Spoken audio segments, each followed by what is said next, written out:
Je ne pense pas que ce soit une guerre civile, puisque c'est 700 000, c'est ça, 70 000 soldats qui sont venus de l'extérieur, des salafites qui viennent de l'Irak, du Yémen, de partout dans le monde, en fait, de la Tchétchénie, du Bangladesh, etc., qui viennent non pas se battre pour des idéaux, mais pour de l'argent, et qui sont drogués et qui font toutes les horreurs. Ça, c'est un point qu'il est très important de voir clairement, qu'il n'est pas question de guerre civile, mais c'est vraiment une question d'agression de l'extérieur qui ne dit pas son nom.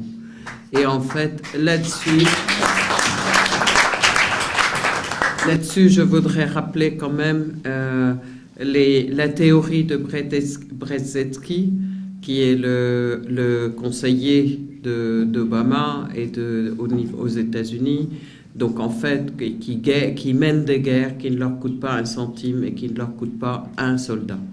Bon, ça c'est un point qui est très important. Le deuxième point important, je voudrais dire aussi, c'est que la Syrie, par sa position stratégique mondiale,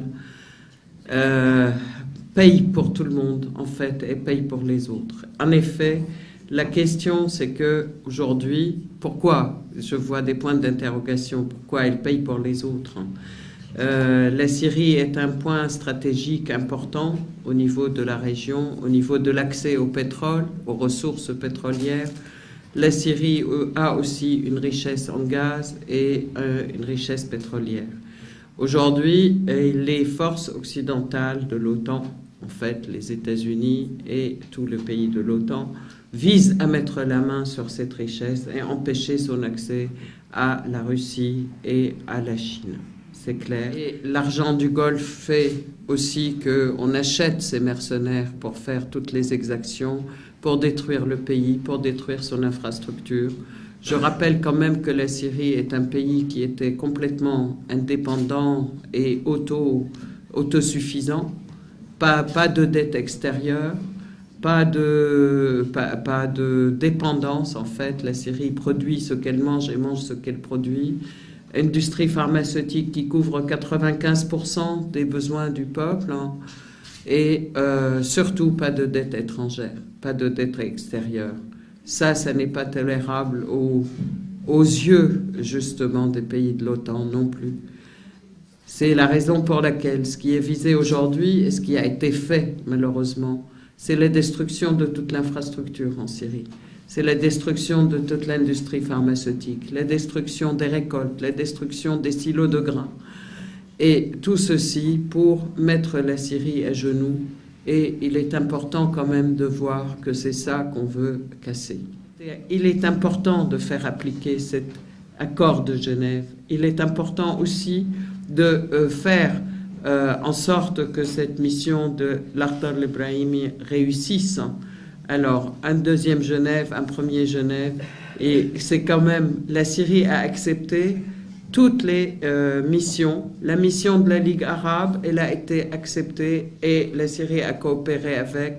Le rapport d'Abi a été occulté. Le deuxième rapport Annan a été occulté, alors que ce sont les mêmes pays qui ont fait échouer ce plan, cet accord de Genève. Et or, aujourd'hui, il est important, et là je me tourne vers nos amis russes et nous les remercions. Il y a eu 3 vétos, effectivement, russo-chinois pour arrêter l'intervention, mais je pense qu'il est important aussi d'allier nos efforts et les efforts de ce monde qui est lui-même agressé pour aller faire pression pour un deuxième Genève et pour qu'il y ait réellement un arrêt des violences en Syrie, surtout un arrêt, c'est pas un arrêt des violences qui ne se décrète pas, mais c'est surtout arrêter le flot de ces hommes armés qui sont complètement des monstres, comme disait Mère Agnès. Et franchement, c'est ça qui permettra aux Syriens de retrouver la paix et la sérénité, parce que nous avons toujours vécu en paix et en sérénité ensemble. Nous reconstruirons le pays, mais arrêtons le massacre et arrêtons cette guerre mondiale qui se mène en Syrie. Et sinon, je crois que la guerre mondiale éclatera dans le monde entier, réellement. Merci beaucoup.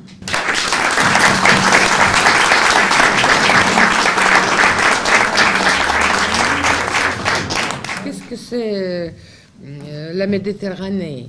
Depuis les guerres puniques, la Méditerranée a généré des passions et tous les protagonistes cherchant à prendre contrôle de l'ensemble de la ligne côtière, tous les côtés. En effet, c'était le seul moyen, et c'est le seul moyen de devenir le maître du monde. Et ce n'est pas un hasard qu'on ne cessait de répéter devant les sénateurs romains Carthago delendam esse. Tout se passe comme si, à l'instar de Mussolini, d'aucuns cherchaient à faire renaître de ses cendres la doctrine de Mare Nostrum. Qu'est-ce que c'est? L'Afrique du Nord, la péninsule arabique, l'Irak, l'Iran, la région précaucasienne constituent ce que l'on appelle l'ellipse mondiale d'hydrocarbures où se trouvent les plus riches réserves du pétrole du globe. Quiconque veut s'assurer un contrôle stratégique de leur transport se doit de maîtriser les territoires adjacents les plus vastes possibles ainsi que les détroits. On peut étudier la carte des révolutions de couleurs et aussi la carte des tracés d'oléo et gazoducs désirés. Pour avoir quelques doutes sur les motifs purement philanthropiques de cette exportation toute trotskiste de la démocratie universelle que nous voyons, je voudrais dire une fois de plus que c'est l'Europe qui va être menacée le plus. Moins la Russie et pas l'Amérique. C'est l'Europe. Et l'Europe doit réfléchir sur les moyens qui le permettent de continuer ce rôle principal d'un acteur international dans la configuration du XXIe siècle. Mais on peut déjà commencer la discussion.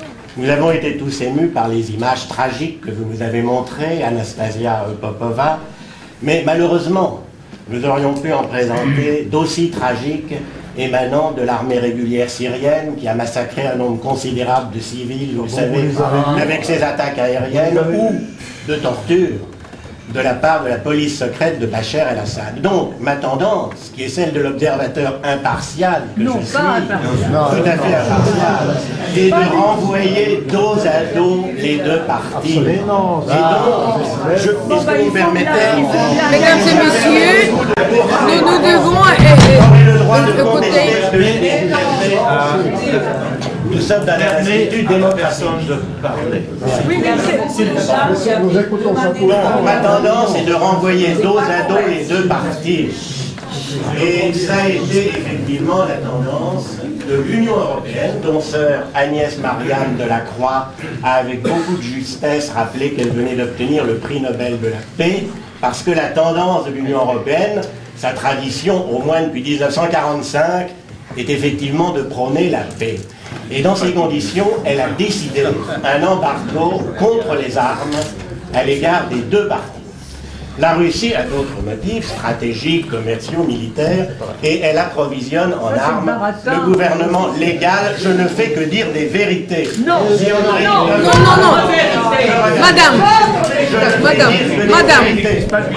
Madame, si vous avez vous avez passé devant tout le monde pour parler. Je continue. Vous savez tout. Si vous me Madame, permettez, madame, et si on est vous dans n'êtes un pas institut capable démocratique. d'écouter, quittez.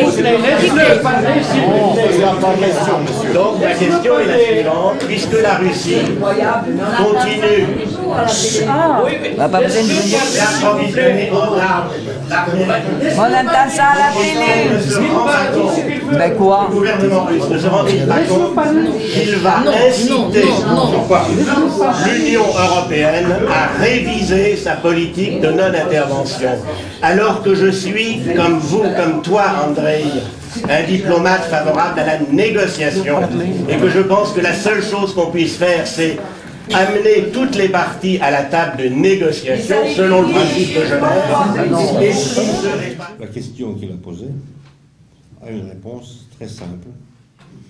Est-ce qu'on veut priver la Syrie des armes de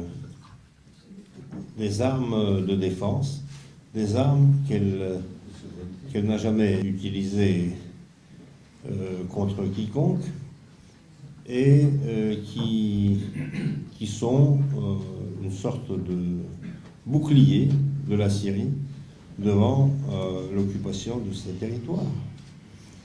Nous n'avons pas fourni des armes qui ont d'autres objectifs. Voilà, c'est ça la réponse.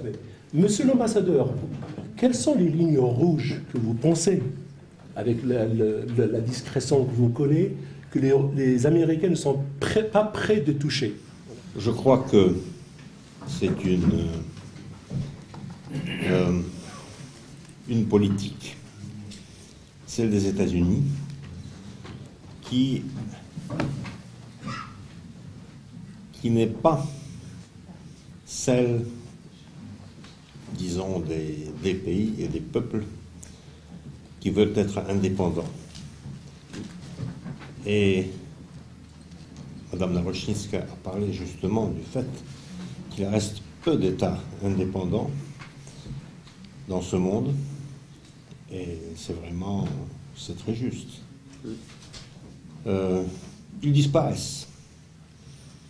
Et d'ailleurs, ce qui se passe en Syrie, justement, c'est la politique de la punition de ceux qui ont voulu résister, qui ont voulu rester indépendants.